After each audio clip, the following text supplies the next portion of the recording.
اعوذ باللہ من الشیطان الرجیم بسم اللہ الرحمن الرحیم السلام علیکم ورحمۃ اللہ وبرکاتہ. مائی نیم از محمد عثمان. آج ہم اکنامکس کی سیریز کا آغاز کرنے جا رہے ہیں جس میں اکنامکس کے متعلق تفصیل سے پڑھیں گے. بہت سارے طالب علموں نے ہمیں اکنامکس میں اپنی مشکلات کے بارے میں بتایا. طالب علموں کے ان تمام مسائل کو مد نظر رکھتے ہوئے ہم نے اس سیریز کا آغاز کیا تاکہ لوگوں کے اس سبجیکٹ کے متعلق جو بھی مسائل ہیں وہ حل ہوں اور آپ امتحان میں اچھے نمبر حاصل کر سکیں. تو چلے آئیں اکنامکس کا لیکچر کی طرف.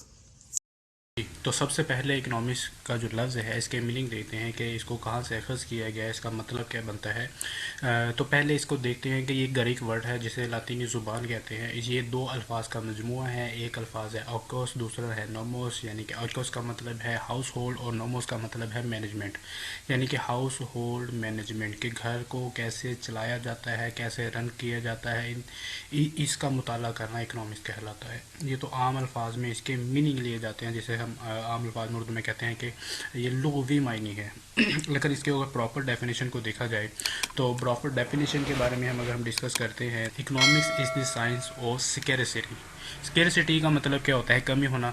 اگر ہم اپنی روزمرہ زندگی، کیونکہ اکنامکس کی پہچان ہی اس لفظ سے ہوتی ہے، جب انسان کی خواہشات لامحدود اور ذرائع محدود ہوں تو اپنی لامحدود خواہشات کو محدود ذرائع سے کیسے پورا کرتا ہے، بیسیکلی اسی کو اکنامکس کہا جاتا ہے.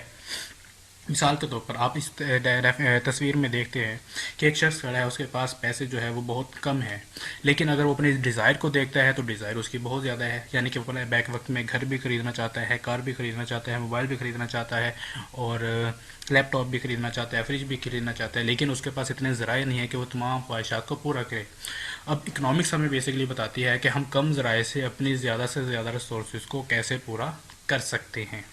اس کی مثال ایک اور لے لیں کہ مثال کے طور پر ہمارے پاس ایک پیسے ہیں. اب پیسے سے ہم کچھ خریدنا چاہتے ہیں، جیسے ہم لیپ ٹاپ خریدنا چاہتے ہیں یا موبائل خریدنا چاہتے ہیں. اب ہمارے پاس اتنے پیسے نہیں ہیں، یا تو ہم لیپ ٹاپ خریدیں گے یا ہم موبائل خریدیں گے. ان دونوں میں سے ہم کوئی نہ کوئی چیز چوز کریں گے، اور اسی اصطلاح کو ہم اکنامکس میں کہتے ہیں opportunity cost. Opportunity cost basically کیا چیز ہوتی ہے کہ whatever we give up to do something, کہ ہم کسی بھی چیز کو حاصل کرنے کے لیے دوسری جو چیز سے دستبردار ہوتی ہیں یا چھوڑتی ہیں، بیسیکلی اسی کا نام اکنامک ہے. امید ہے کہ آپ کو اکنامکس کی ڈیفینیشن اچھے سے سمجھ آ گئی ہوگی. اب ہم اکنامکس اسکول آف تھاٹ کے بارے میں پڑھیں گے. اکنامکس کے مختلف مکاتب فکر کیا ہیں اور اکنامکس کو کتنے ادوار کے اندر تقسیم کیا گیا اور کیوں تقسیم کیا گیا. ماضی میں بہت ساری تعریفات اکنامکس کے بارے میں کی گئیں، جس میں بہت سارے لوگ جو ہے کہ سبجیکٹ کے بارے میں شبہات کا شکار ہو گئے کہ بیسیکلی یہ سبجیکٹ کس بارے میں ہے اور کس کی ڈیفینیشن ٹھیک ہے، کس کی ڈیفینیشن نہیں ٹھیک. تو اکنامکس کو 3 ادوار کے اندر تقسیم کیا گیا. کلاسیکل مکتب فکر، انگلش میں کلاسک کہتے ہیں، اردو میں کلاسک کے مکتب فکر کہیں گے، جس کا بانی ایڈم اسمتھ ہے. اب اس نے اکنامکس کی سب سے پہلے تعریف کی. اب سوال یہ پیدا ہوتا ہے کہ اکنامکس اس سے پہلے موجود نہیں تھی؟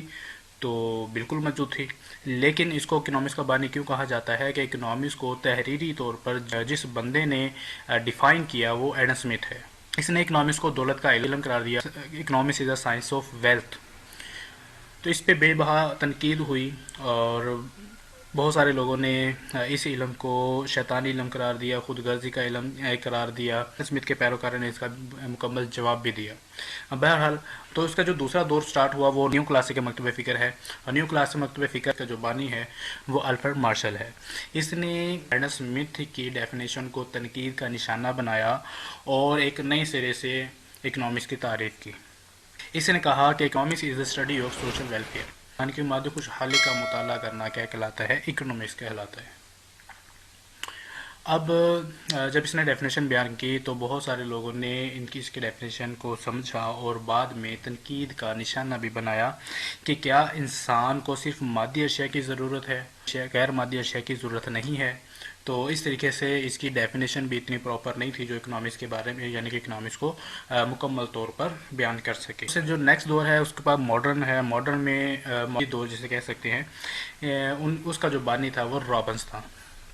اس نے الفریڈ مارشل کی تعریف کو تنقید کا نشانہ بنایا کہ انسان کی جو خواہشات ہیں صرف مادی چیزوں سے نہیں جڑی ہوئی، انسان کی جو خواہشات ہیں وہ غیر مادی اشیاء کے ساتھ بھی جڑی ہوئی ہیں۔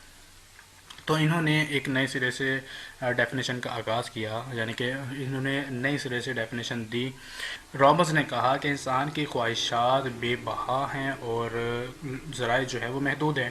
اب انسان اپنے زیادہ خواہشات کو کم ذرائع سے کیسے پورا کر سکتا ہے، اسی کا نام اکنامکس ہے۔ اس کے بعد بہت سارے لوگوں نے ڈیفینیشن بھی بیان کی، لیکن آپ کے اکنامکس یعنی کہ آپ کے فرسٹ ایئر اکنامکس میں یہ 3 ادوار ہی پائے جاتے ہیں، جس کو ہم ڈیٹیل کے ساتھ پڑھیں گے کہ ایڈم اسمتھ نے اکنامکس کو پراپرلی کس طریقے سے ڈیفائن کیا، آرتھر مارشل نے کس طریقے سے ڈیفائن کیا، رابرٹس نے کیسے ڈیفائن کیا اور ان کے اوپر کیسے تنقید ہوئی، ان کی ڈیفینیشنز کی کیا خوبیاں تھیں، کیا خامیاں تھیں، یہ سارا انشاءاللہ ہم پڑھیں گے۔ امید کرتے ہیں کہ آپ کو اکنامکس کی ڈیفینیشن کے بارے میں یا اکنامکس کے اسکول آف تھاٹ کے بارے میں سمجھ آئی ہوگی۔